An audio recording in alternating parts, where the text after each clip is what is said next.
ಎಲ್ರಿಗೂ ನಮಸ್ಕಾರ. ಇವತ್ತೊಂದು ವಿಶೇಷ ಲೈವಲ್ಲಿ ಬಹುಶಃ 10 ಗಂಟೆ 10 ನಿಮಿಷ ಆಗಿದೆ. ಏನೋ ಒಂದು ಹೇಳಬೇಕು ಅನ್ನಿಸ್ತು. ಹೀಗಾಗಿ ವಿದೌಟ್ ಪ್ರಯರ್ ಇಂಟಿಮೇಷನ್ ಲೈವ್ ಮಾಡ್ತಾ ಇದ್ದೀನಿ. ಮತ್ತು ನನ್ನ ಮನಸ್ಸಿಗೆ ಅಂದ ತಕ್ಷಣವೇ ಅದು ಏನೋ ಒಂದಿಷ್ಟು ಹಂಚ್ಕೋಬೇಕು ಅನಿಸಿದಾಗ ನಾನು ಆ ಥರ ಸಡನ್ನಾಗಿ ಬರ್ತೀನಿ. ವ್ಯತ್ಯಾಸ ಇದ್ದರೆ ಕ್ಷಮಿಸಿ. ಏನು ಸಡನ್ನಾಗಿ ಲೈವಿಗೆ ಬರ್ತಾ ಇದ್ದೀನಿ ಅಂತ ಹೇಳಿದರೆ, ಒಂದು ಮಾಹಿತಿ ಬಂತು ಈಗ 1 ಗಂಟೆ ಹಿಂದೆ. ಏನಂತಂದರೆ, ಏನು ಇವತ್ತು ಇಡೀ ದೇಶವ್ಯಾಪಿ ಹೂತಿಟ್ಟ ಶವಗಳನ್ನು ಧರ್ಮಸ್ಥಳದ ಸುತ್ತಮುತ್ತಲೂ ಹೂತಿಟ್ಟ ಶವಗಳನ್ನು ಮೇಲೆತ್ತಿರುವ ಆ ಒಂದು ಪ್ರಕ್ರಿಯೆ ಕುರಿತು ಅನೇಕ ಚರ್ಚೆಗಳು ನಡೀತಾ ಇದೆ. ದೇಶವ್ಯಾಪಿ ಚರ್ಚೆ ನಡೀತಾ ಇದೆ, ಎಲ್ಲ ಮಾಧ್ಯಮಗಳಲ್ಲಿ ಕೂಡ ಬರ್ತಾ ಇದೆ. ಆದರೆ ಅದನ್ನು ಮುಚ್ಚಿ ಹಾಕೋದಕ್ಕೆ ಎಷ್ಟೊಂದು ಪ್ರಯತ್ನ ನಡೀತಾ ಇದೆ ಅಂತ ಹೇಳಿದರೆ, ಆ ಹೂತಿಟ್ಟ ಶವಗಳನ್ನು ಮತ್ತು ಹೂತಿಟ್ಟ ಸತ್ಯ, ಅದು ಶವ ಇಷ್ಟೇ ಅಲ್ಲ, ಅದು ಸತ್ಯವನ್ನು ಕೂಡ ಹೂತಿಟ್ಟಿದ್ದಾರೆ. ನಮಗೆಲ್ಲ ಡೌಟ್ ಇತ್ತಪ್ಪ, ಏನೋ ಅದು ಇದೆಯೋ ಇಲ್ಲೋ ಅಂಥೇಳಿ.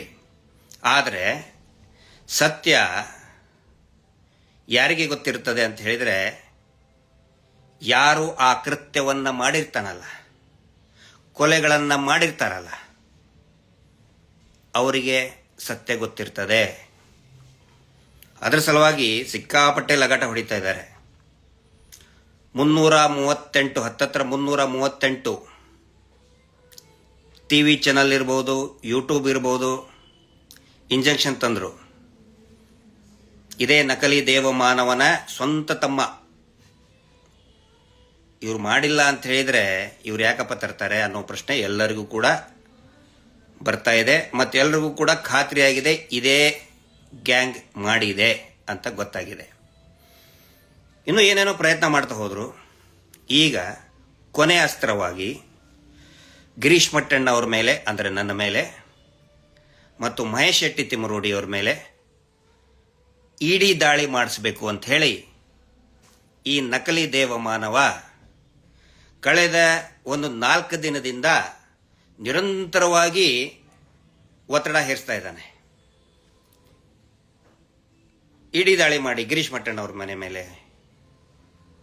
ಮೇಲೂ ಮಾಡ್ರಿ, ಮೈ ಮೇಲಾದರೂ ಮಾಡಿ, ಮಹೇಶ್ ಶೆಟ್ಟರ್ ಮೇಲೆ ಮಾಡಿ. ಮಹೇಶ್ ಶೆಟ್ಟರು ಮನೆಯ ಮೇಲೆ ಮಾಡಿದರೆ ನಿಮಗೊಂದಿಷ್ಟು ರಬ್ಬರ್ ಸಿಗ್ತದೆ, ಇಷ್ಟೇ, ಟ್ಯಾಪಿಂಗ್ ರಬ್ಬರ್ ಸಿಗ್ತದೆ.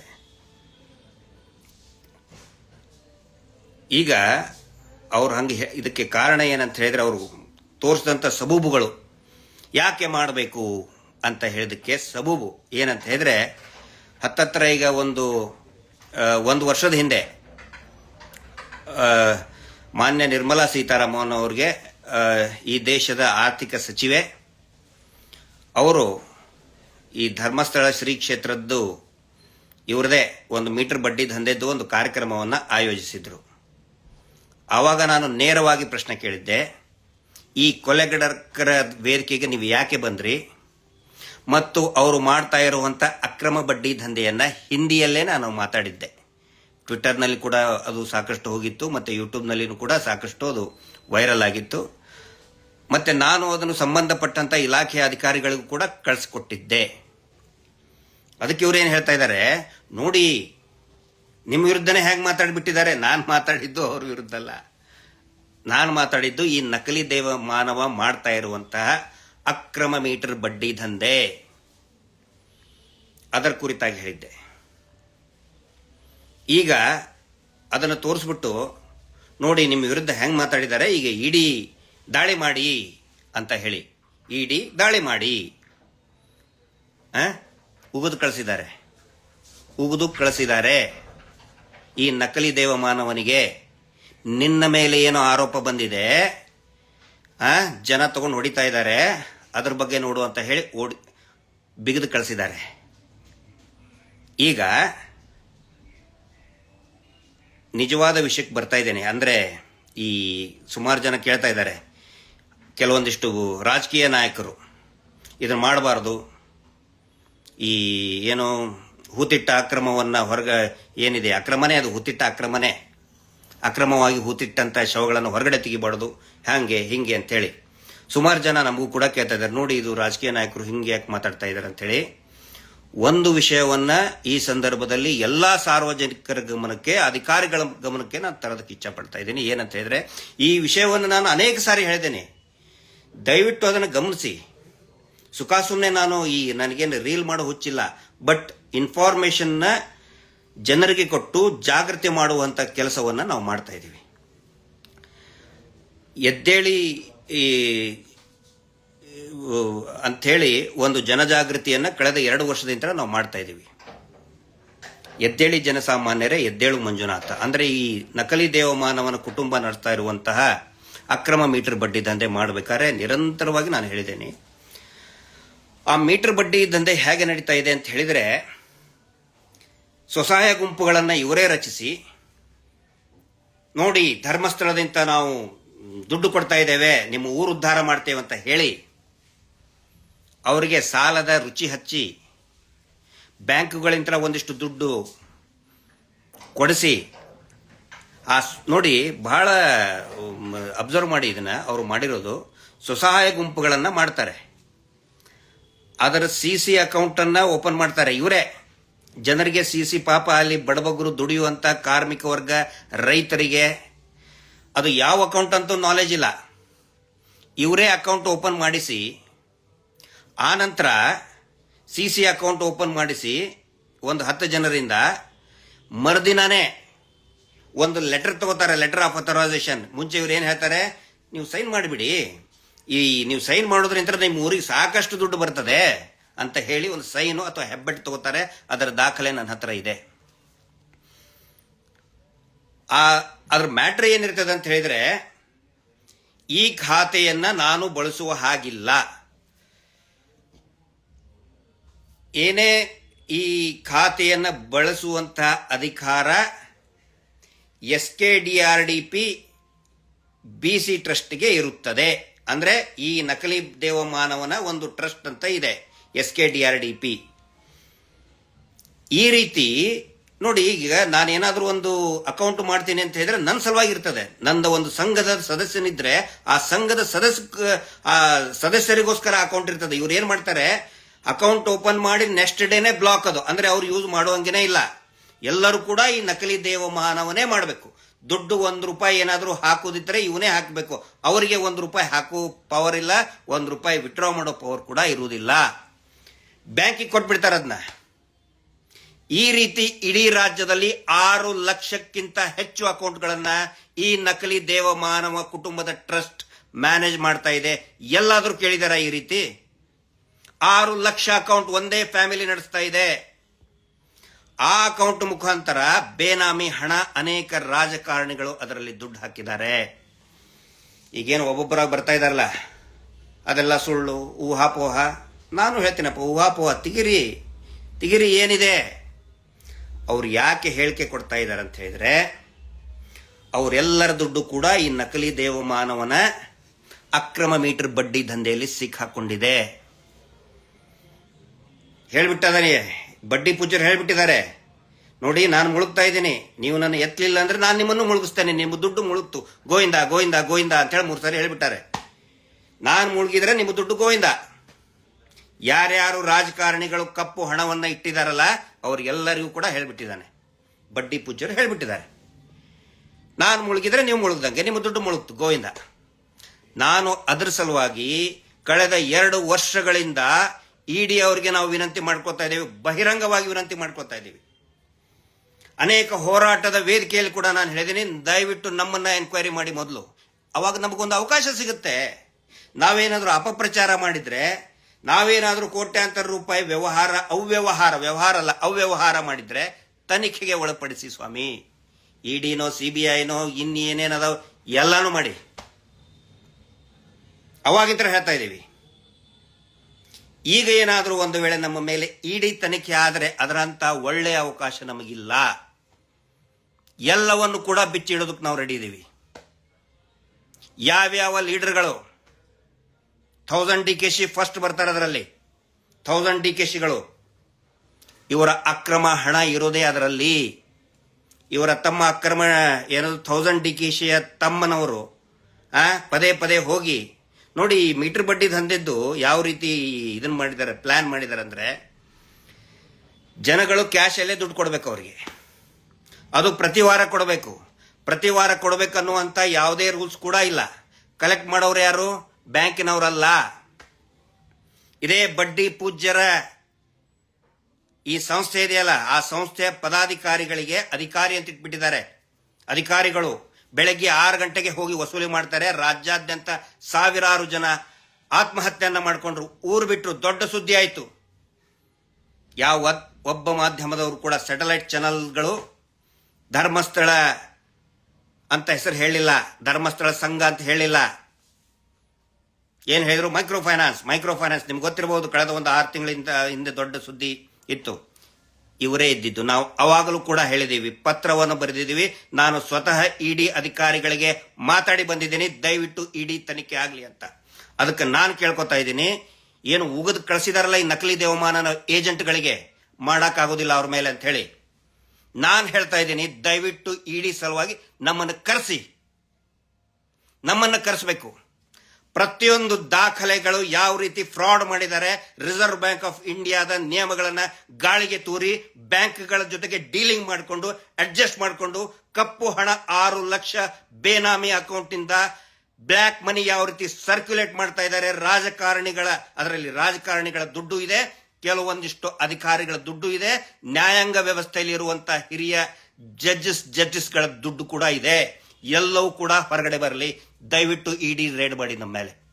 ಎಲ್ಲ ದಾಖಲೆಗಳನ್ನು ಹಿಡ್ಕೊಂಡು ಬರ್ತೀವಿ. ಏನ್ ಸಿಗ್ತದೆ? ಒಂದು ಇದನ್ನಿದೆ, ತೆಲುಗಿನಲ್ಲಿ ಗಾದೆ ಇದೆ, ಇಬ್ರು ಜೋಗಿ ಇಬ್ರು ಯಾರು ಸಾಧುಗಳನ್ನ ತಿಕ್ಕಿದ್ರೆ ಏನು ಬರ್ತದೆ? ಬೂದಿ ಬರ್ತದೆ. ನಮಗೆ ಮಹೇಶ್ ಶೆಟ್ಟಿ ತಿಮ್ಮರೋಡಿಗೆ ಮಾಡಿದ್ರೆ ನಿಮ್ಗೆ ಬೂದಿನೇ ಸಿಗುತ್ತೆ, ಇಡಿಗೆ ಬೂದಿನೇ ಸಿಗುತ್ತೆ. ಆದರೆ ಅವ್ರನ್ನ ತನಿಖೆ ಮಾಡಿದ್ರೆ ದೊಡ್ಡ ಹಗರಣ ಈ ದೇಶ, ಈ ಜಗತ್ತು ಕಂಡು ಕೇಳರಿಯದ ಬಿಗ್ಗೆಸ್ಟ್ ಇಕನಾಮಿಕಲ್ ಸ್ಕ್ಯಾಂಡಲ್ ಹೊರಗಡೆ ಬರ್ತಾ ಇದೆ.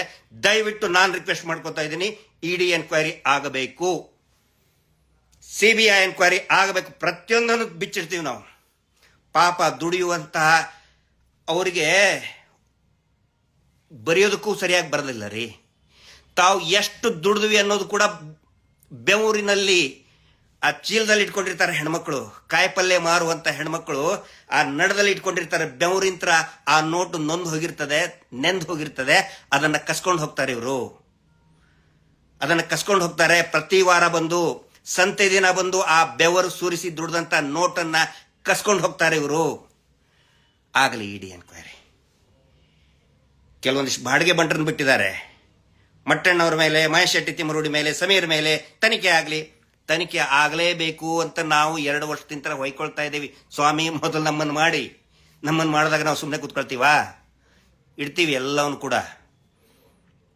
ಏನು ನಾಯಕರು ಹೇಳ್ತಾ ಇದಾರಲ್ಲ, ಒಬ್ಬೊಬ್ಬರಾಗಿ ತನಿಖೆ ಮಾಡಬಾರ್ದು, ಧರ್ಮಕ್ಕೆ ಅಪಚಾರ. ಸತ್ತಂತವ್ರೆಲ್ಲರೂ ಕೂಡ ಧರ್ಮಸ್ಥಳ ದೇವಸ್ಥಾನಕ್ಕೆ ಹೋದಂತ ಹಿಂದೂಗಳೇ. ಕೇರಳ ಅಂತ ಬೈಕೊಳ್ತಾ ಇದಾರಲ್ಲ, ಕೇರಳದಲ್ಲಿ ಇರುವಂತಹ ಅನೇಕ ಹಿಂದೂ ಶ್ರದ್ಧಾಳುಗಳು ದೇವಸ್ಥಾನದ ಮೇಲೆ ಭಕ್ತಿ ಇಟ್ಟು ಬಂದಂತವರಿಗೆ ಅವ್ರನ್ನ ಅತ್ಯಾಚಾರ ಮಾಡಿ ಕೊಲೆ ಮಾಡಿ ಬಿಸಾಕಿದ್ದಾರೆ. ಕೆಳಗಡೆ ಹೂತು ಹೋದಂತವ್ರು ಹಿಂದೂಗಳೇ. ಅದನ್ನ ಅರ್ಥ ಮಾಡ್ಕೋಬೇಕು. ಈಗ ಬಂದ್ಬಿಟ್ರು ಕಮ್ಯುನಿಸ್ಟರು, ಅವರು ಇವರು, ಹಿಂದೂ ಮುಸ್ಲಿಮು. ಹೊರಗಡೆ ಬಂದಾಗ ಒಬ್ಬೊಬ್ಬರ ಹೆಸರು ಎತ್ತಿ ಮಾತಾಡ್ತೀನಿ ನಾನು. ಈಗ ಮಾತಾಡಲ್ಲ.